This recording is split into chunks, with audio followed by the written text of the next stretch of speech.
نحمده ونستعينه ونستغفره ونؤمن به ونتوكل عليه ونعوذ بالله من شرور أنفسنا ومن سيئات أعمالنا من يهدي الله فلا مضل له ومن يضلله فلا هادي له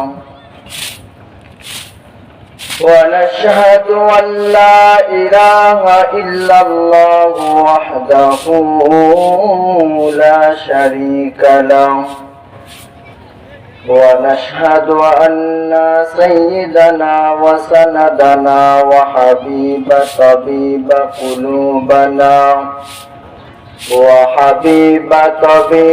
قلوبنا ومحبوبنا ومرشدنا ومولانا محمدا عبده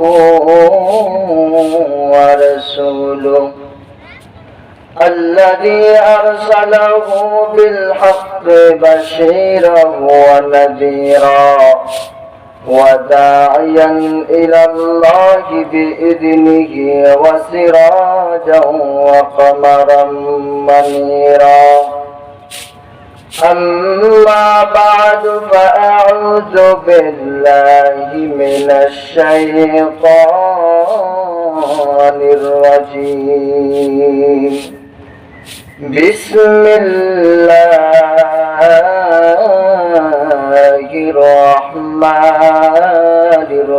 الرحيم قل إن كنتم تحبون الله فاتبعوني يحببكم الله ويغفر لكم ذنوبكم والله غفور رحيم وقال رسول الله صلى الله عليه وسلم من أحب سنتي فقد أحبني ومن أحبني كان معي في الجنة أو كما قال النبي عليه الصلاة والسلام اللهم صل على محمد وعلى آل محمد كما صليت على إبراهيم وعلى آل إبراهيم إنك حميد مجيد اللهم بارك على محمد وعلى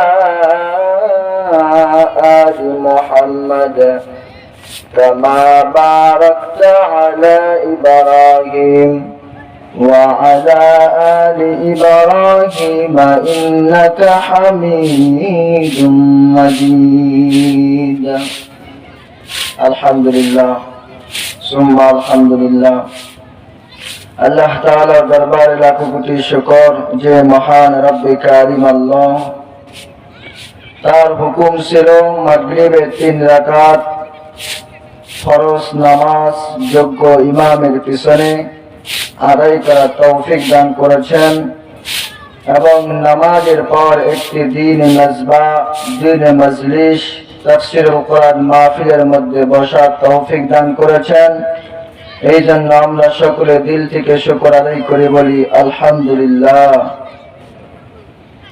মেরে মোহতারাম ভাই বস্তু বুজুর্গ আমি আপনাদের সম্মুখে একটি আয়াত তেলাওয়াত করেছি আয়াতের মধ্যে আল্লাহ সুবহানাহু ওয়া তাআলা বলেন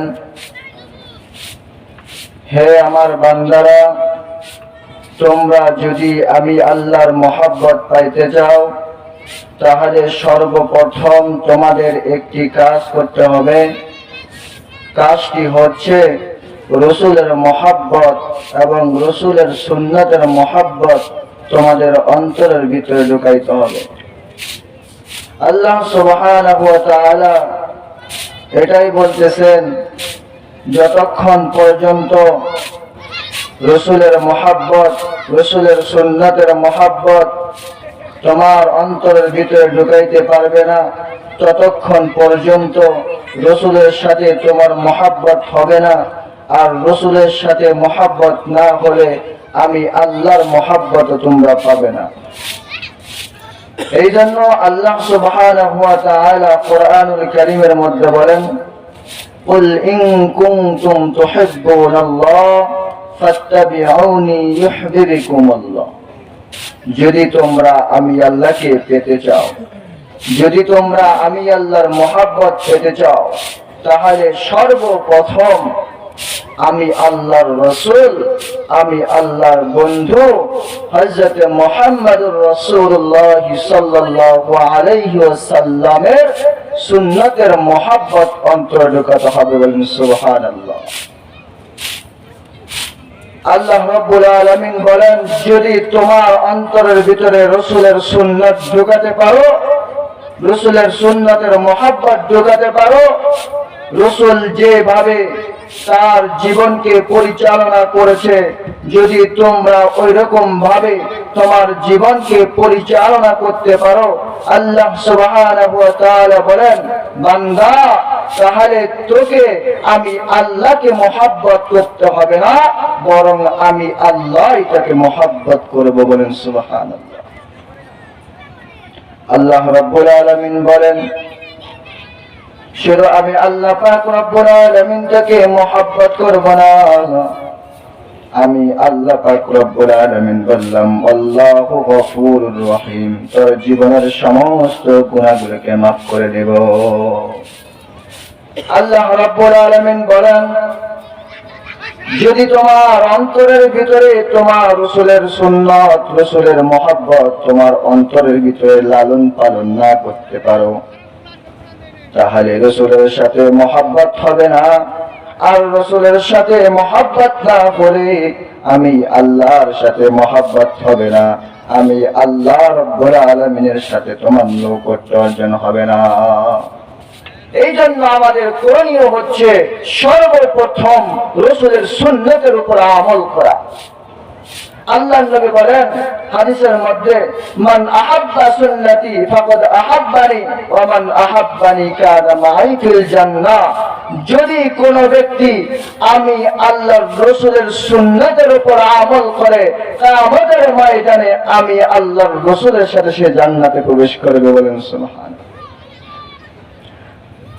আল্লাহ নবী মুহাম্মদ রাসূলুল্লাহ সাল্লাল্লাহু আলাইহি ওয়াসাল্লাম বলেন, যে ব্যক্তি আমি রাসূলের সুন্নতের উপর তার জীবনকে পরিচালনা করবে, যে ব্যক্তি আমি আল্লাহর রাসূলের সুন্নত মোতাবেক তার জীবনকে পরিচালনা করবেন, আমি রাসূল যেভাবে রাষ্ট্র পরিচালনা করেছি, যে ব্যক্তি এভাবে রাষ্ট্র পরিচালনা করবে, আমি রাসূল মানুষের সাথে যেভাবে কথা বলেছি, যে ব্যক্তি ওইভাবে কথা বলবে, আমি রাসূল মানুষের সঙ্গে যেভাবে চলাফেরা করেছি, যদি কোনো ব্যক্তি ওইভাবে চলাফেরা করে, আমি রাসূল যেভাবে নামাজ পড়েছি, কোনো বান্দা যদি ওইভাবে নামাজ পড়ে,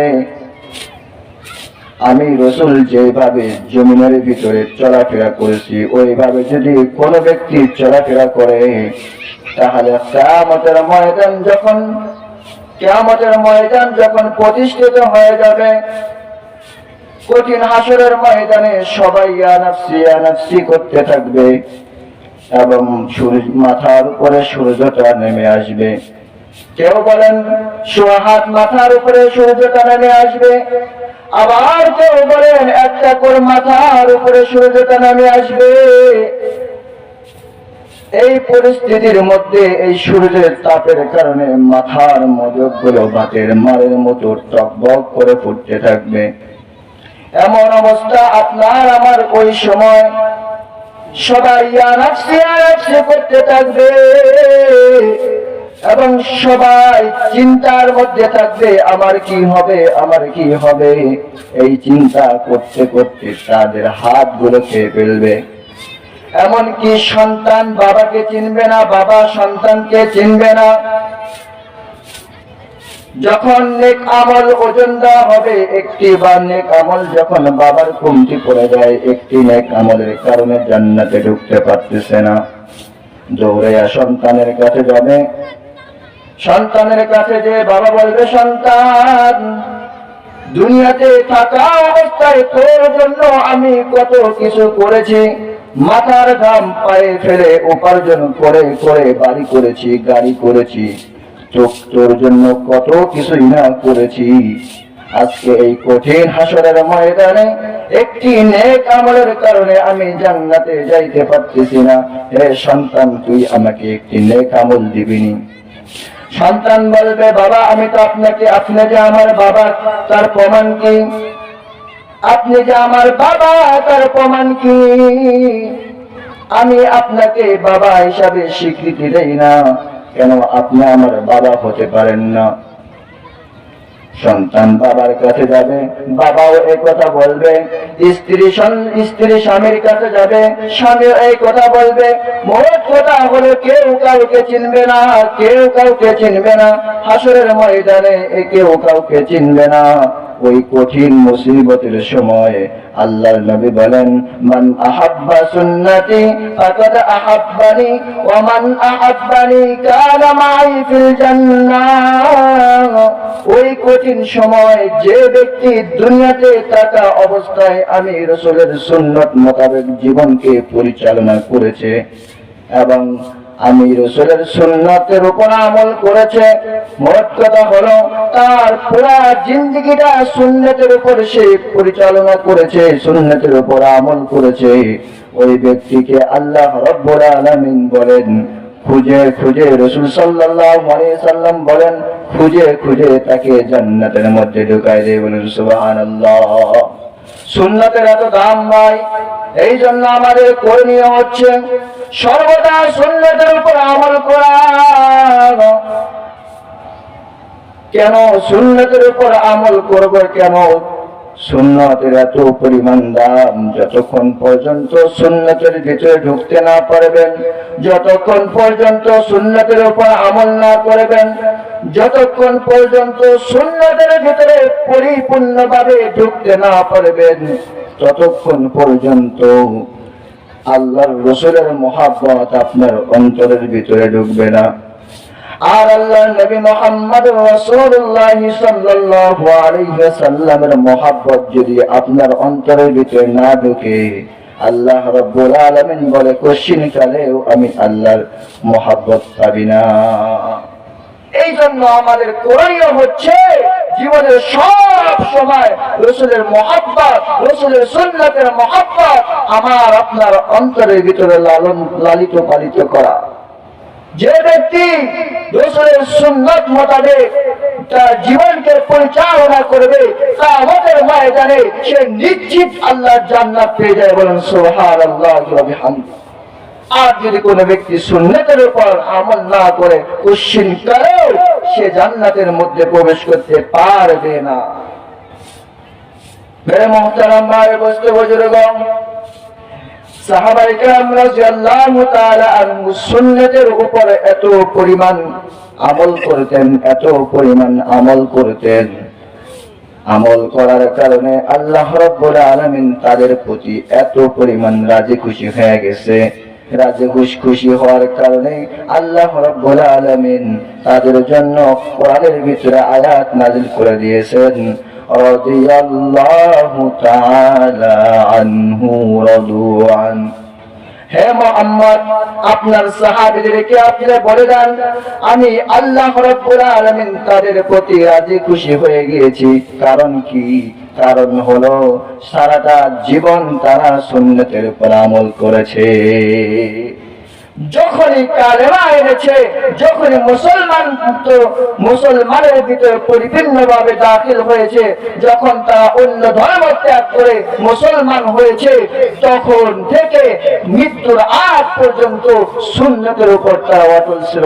এই কারণে আল্লাহ রাব্বুল আলামিন তাদের জন্য কোরআনুল কারীমের ভিতরে আয়াত নাযিল করে দিয়েছে, হে মুহাম্মদ, আপনার উম্মতদেরকে এবং আপনার সাহাবীদেরকে জানায় দেন, তাদের উপরে আমি রাজি এবং খুশি হয়ে গিয়েছি, তাদের জন্য আমি জান্নাত ওয়াজিব করে দিয়েছি। বলুন সুবহানাল্লাহ। এই কারণে মুসলমান ভাইরা আমার, আবু বকর সিদ্দিক রাদিয়াল্লাহু তাআলা আনহুর দিকে তাকিয়ে দেখেন, সামান্য একটি সুন্নাত বাদ হয়ে গিয়েছিল, এই কারণে কি পরিমাণ চোখের পানি ফেলিয়েছে। একদিন ফজরের নামাজের সময় আবু বকর সিদ্দিক রাদিয়াল্লাহু তাআলা আনহু রাতের বেলা নফল ইবাদত এত পরিমাণ করেছে, শেষ রাতে তাহাজ্জুদ নামাজ পড়ার পর ঘুমিয়ে পড়েছে। তার চোখের ভিতরে এত পরিমাণ ঘুমের চাপ ছিল, ঘুমের চাপ থাকার কারণে ফজরের আজানের সময় উঠতে একটু দেরি হয়ে গিয়েছে। ফজরের নামাজের আগে উঠেছেন, ওঠার পরে দেখতেছেন ফজরের নামাজের সময় অল্প বাকি, দৌড়াইয়া মসজিদের দিকে রওনা করেছে। মসজিদে যেয়ে দেখে জামাত শুরু হয়ে গিয়েছে, জামাত আরম্ভ হয়ে গিয়েছে। আবু বকর সিদ্দিক রাদিয়াল্লাহু তাআলা আনহু দৌড়াইয়া জামাতে শরীক হয়ে গেলেন, কিন্তু মিসওয়াকের আমল ভুলে গেছে। নামাজ শেষ হওয়ার পর তার মাথার ভিতরে স্মরণ এসেছে, আমি তো আজকে মিসওয়াক করি নাই। এই কারণেই কি আল্লাহর নবী আমার প্রতি নারাজ হবে নাকি? এই কারণেই কি আল্লাহ তাআলা আমার প্রতি নারাজ হবে নাকি? ফজরের নামাজের পর তাসবিহ তালিম আদায় করার পর সূর্য উদয় হয়ে গেল, তারপর নফল নামাজ পড়ার পরে সিজদার মধ্যে পড়ে এত পরিমাণ কান্না কাটতেছে, আল্লাহকে বলতেছে, গো আল্লাহ, আমি তো সারাটা জীবন ইসলামের মধ্যে ঢোকার পর থেকে নিয়ে আজ পর্যন্ত সব সময় 5 ওয়াক্ত নামাজের আগে মিসওয়াক করে নামাজ পড়তাম, তাহলে আজকে কেন আমি ভুলে গেলাম?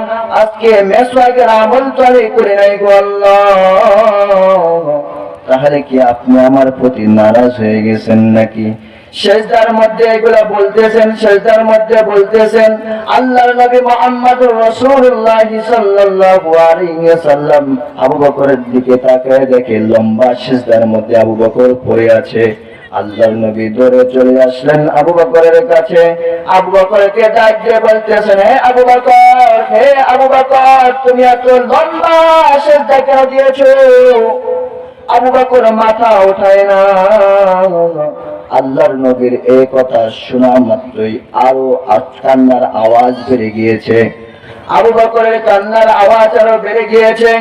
আবার আল্লাহর নবী মুহাম্মদুর রাসূলুল্লাহ সাল্লাল্লাহু আলাইহি ওয়াসাল্লাম ডেকে বলতেছেন, হে আবু বকর, তুমি কেন কান্না করতেছো এবং এত লম্বা সিজদা কেন দিয়েছো? তুমি কি গুনাহ করে ফেলেছো নাকি? আবু বকর তবুও মাথা ওঠায় না। আল্লাহর নবী আবারও ডাক দিলেন, হে আবু বকর, মাথা উঠাও, বলো তুমি কি গুনাহ করেছো? এই গুনাহ করার কারণে তুমি এত লম্বা সিজদা দিতেছো এবং কান্না করতেছো, মাথা উঠাও। 3 বারের বেলা যখন মাথা উঠাইলেন, মাথা ওঠানোর পর আল্লাহর নবী আবু বকরকে প্রশ্ন করলেন, হে আবু বকর, তুমি কি এমন গুনাহ করেছো যে গুনাহ করার কারণে তুমি লম্বা সিজদার মধ্যে কান্না করতেছো? আল্লাহর নবী এই কথা যখন বললেন, আবু বকর চোখের পানি ছেড়ে দিয়ে বলতেছেন, ওগো আল্লাহর নবী, আমি কোনো গুনাহ করি নাই। আল্লাহর নবী আপনি তো বলেছেন, মান আহাব্বা সুন্নতি ফাকাদ আহাব্বানি ওয়া মান আহাব্বানি কানা মাই ফিল জান্নাহ। যে ব্যক্তি আমার সুন্নতের উপর আমল করবে সে কিয়ামতের ময়দানে সে আমার সাথে জান্নাতে থাকবে, আর যে আপনার সুন্নতের উপর আমল করবে না সে আপনার দিদার পাবে না এবং আপনার সাথে সে জান্নাতে প্রবেশ করতে পারবে না। এই কারণে আমি আজকে রাতের বেলা নফল ইবাদত করার কারণে আমার ঘুমের চাপ অনেক হয়ে গিয়েছিল। এই কারণে ফজরের আযানের সময় উঠতে দেরি হয়েছে, আমি মেসওয়াকের আমল করতে পারি নাই। মেসওয়াকের আমল করা বাদ দিয়ে আমি তাড়াতাড়ি ফজরের নামাজের জামাতে শরীক হয়ে গিয়েছি। এই জন্য মেসওয়াক যেহেতু করি নাই, তাহলে কি আপনার দিদার পাবো কিনা?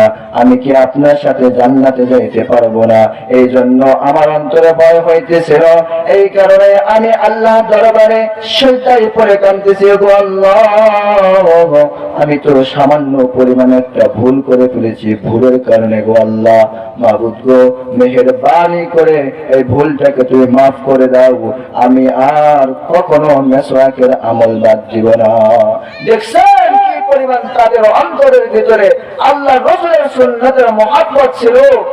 এই কারণে ভাই, সাহাবায়ে কেরাম রাদিয়াল্লাহু তাআলা আনহু যেভাবে রাসূলের সুন্নতের মহব্বত তাদের অন্তরে লালিত পালিত করেছে, যদি আমরা সবাই ওইভাবে আমাদের অন্তরের ভিতরে রাসূলের সুন্নতের মহব্বত লালন পালন করতে পারি, তাহলেই সম্ভব কিয়ামতের ময়দানে কঠিন মুসিবতের সময় আল্লাহ রাব্বুল আলামিনের রাসূল মুহাম্মদুর রাসূলুল্লাহ সাল্লাল্লাহু আলাইহি ওয়াসাল্লাম আমাদেরকে খুঁজে খুঁজে জান্নাতে নিয়ে যায়, বলে সুবহানাল্লাহ। মুহতারাম ভাই, আমি যে কথাগুলো বললাম, মেহেরবানি করে যারা শুনেছেন এবং আমি আমাদের সকলকে আল্লাহ তাআলা আমল করার তৌফিক দান করুন। ওয়া আখিরি দাওয়ানা আলহামদুলিল্লাহি রাব্বিল আলামিন। আসসালামু আলাইকুম ওয়া রাহমাতুল্লাহ।